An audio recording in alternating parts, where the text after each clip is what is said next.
Hello, welcome back to my channel. In physics, I hope you have studied kinematics.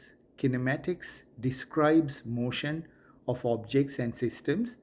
When we study kinematics, motion graphs is something very important. And when we study motion graphs, you should always remember velocity versus time graphs, VT graphs. Now, with regards to velocity versus time graphs, do you know what the area of a velocity versus time graph represents? The area of a velocity versus time graph. The area of a velocity versus time graph represents the displacement of an object.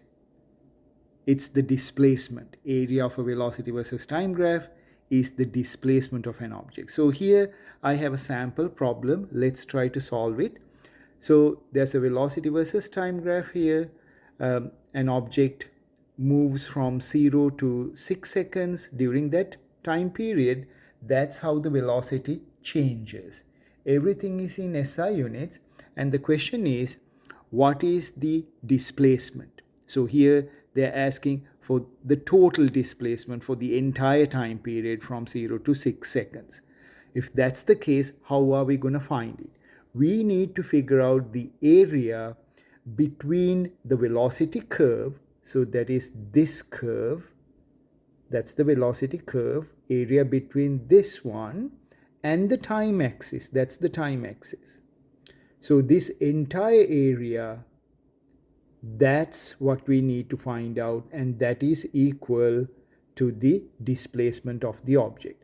So what we can do is that we can break this total area into simple geometric shapes. I'm now going to shade one of those areas. So that's a nice rectangle, and then here there's another nice trapezoid, and then this one, that's another rectangle. I'm shading all these areas, and then we have another trapezoid. So we can individually find these areas, and then when we sum it up, we'll get the total displacement. So let's try to figure out each part. So the total displacement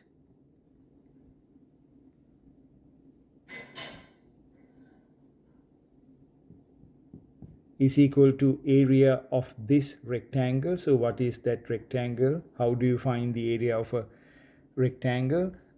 It's just the product of the two sides. So that's just 1 times 5. So 1 times 5 plus, then we have a trapezoid here. So we need to find the area of the trapezoid.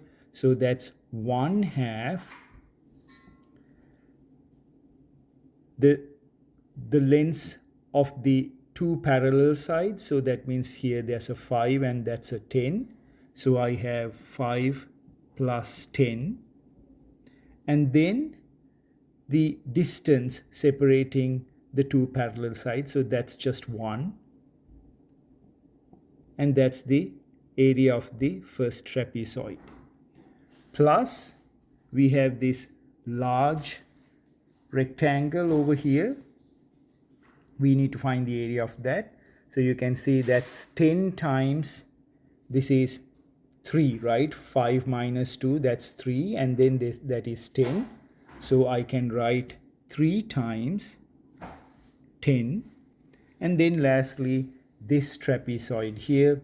So what's that trapezoid? 1/2 the length of the two parallel sides plus 1/2, again 5 plus 10, and then the separation between the two parallel sides, that's again just 1.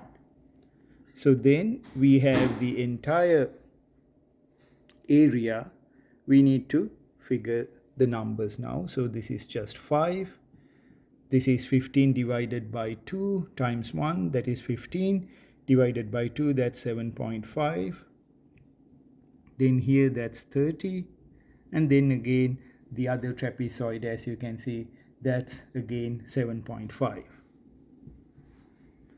So we have 5 plus 30 plus 7.5 plus 7.5.